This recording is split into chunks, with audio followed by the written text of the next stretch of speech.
খরার ভেঙে পানিতে পড়ে যায়, মানুষের খুব দুর্গতি, দুরবস্থার মধ্যে আছে। এই হচ্ছে বিষয় আমাদের। এই পারেতে আমি বন্ধু, ওই পারেতে তুমি, তোমার কাছে যাব আমি সাঁতার নাহি জানি। আসসালামু আলাইকুম সুপ্রিয় দর্শক। প্রিয় দর্শক, দুই গ্রামের বন্ধুত্ব বাঁশের সাঁকো, যা এখনো পরিচয় বহন করে চলে। প্রিয় দর্শক, আপনারা জানেন যে বাঁশের সাঁকো একটি গ্রাম বাংলার ঐতিহ্য।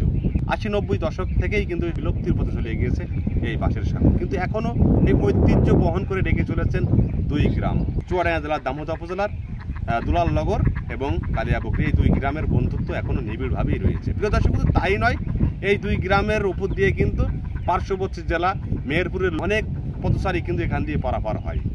প্রিয় দর্শক, এলাকাবাসীর একটি দাবি, এই ব্রিজটি হলে হয়তো অনেকটা কষ্ট লাঘব হতো।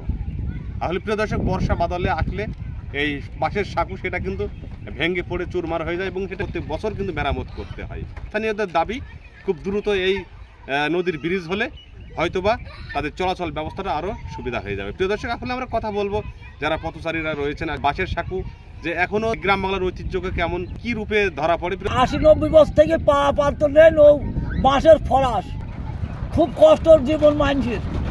এই হচ্ছে দুর্গতি। যে সরকার আসে সেই সরকার করে না এই কাজটা।